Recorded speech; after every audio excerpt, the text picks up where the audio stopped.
definition, what is a conservative? Conservatives, as I understand them, are people who are aware of the fact that they've inherited something good.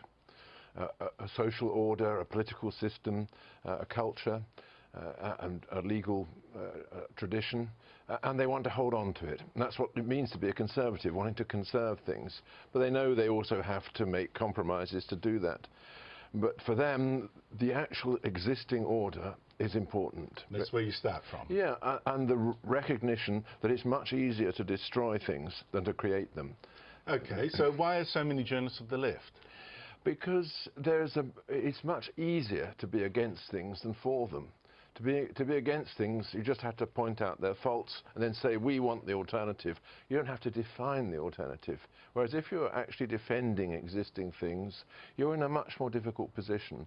And journalists find that difficult. They have to acquaint themselves with a bit of history, acquaint themselves with what has happened when people have tried to live without, the legal order that they've inherited and so on. And of course it's more boring, I guess, as a journalist. It doesn't make good copy to be for what's already there. Exactly. It is all about excitement in the end. Now, is there a reason why the left is particularly strong in the state media, your BBC, our ABC? For example, our ABC doesn't have a single Conservative heading any of its main current affairs shows.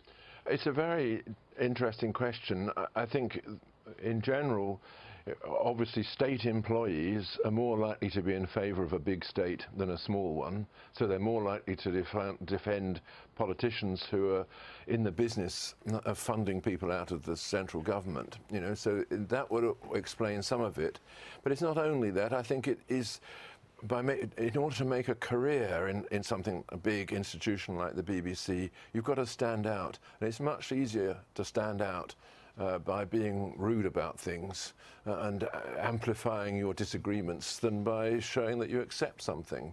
Well, let's go to last Monday's Q&A, but first some background. Q&A claims its audience is balanced, although they always sound hostile to Conservatives.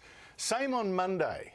The ABC said nearly half were coalition voters and most of the rest were Labor. In fact, many were these socialists and their supporters, and two got chosen at the start to ask their questions.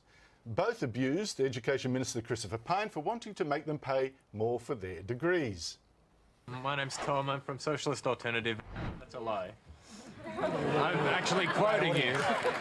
Why don't we let the Minister answer your question? Well, can you do that?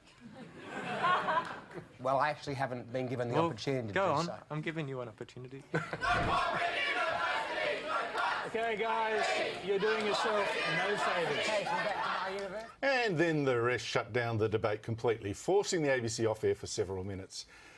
Roger, a lot of sympathisers, a lot of people to the left have said, relax, this is just democracy at work, is it? Well, of course it is in one respect, that in undemocratic countries you couldn't ever find anybody demonstrating like that. They'd be taken away and arrested straight away. It is one of the good things of our institutions that we don't overreact to this kind of interruption. But of course, people who want to stop argument, and in particular to shut up people with whom they disagree, are not contributing to the democratic process. They are of course, bringing it to a stop. Well, the Socialists, the Alternative, also tried to invade a private function we both spoke at on Friday. Now, the abuse and the shouting, is that just students getting excited in their cause, or is this intimidation, is the expression of force and shutting people down, is that, in fact, the cause?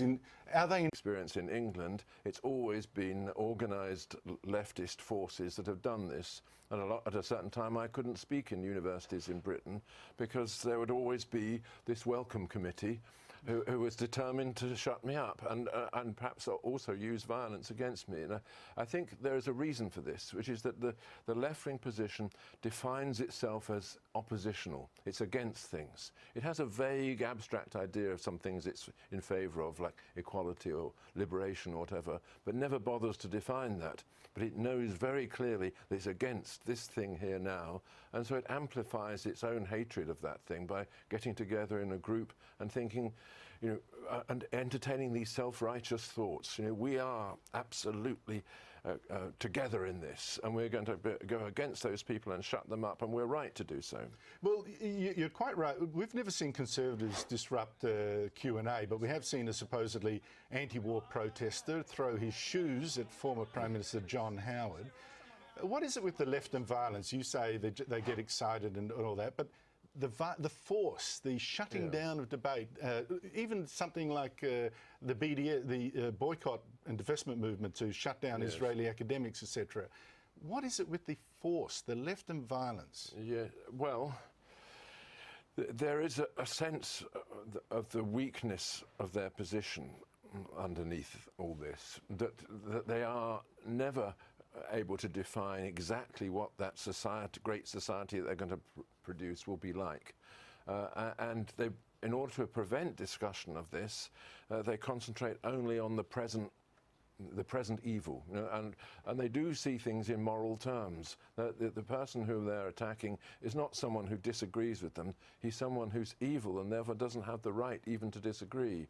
And that means that there are other emotions being animated than purely the dispassionate, rational emotions. Is it a part too that, for example, Conservatives tend to be individualists, or if you've got an individualist philosophy, all you want to do is be left alone. If you're a collectivist, you want to do good to others, and that requires often to force them to do what you think is good. Absolutely. There is a moralising and self-righteous streak which originates in good things, in compassionate feelings often, but doesn't have any patience with the things that stand in its way. And this is the reason why when leftist governments get in power, they very often do go in a totalitarian direction. They start shutting down freedom of speech. They start actually trying to control institutions and to make sure that things will remain like this forever.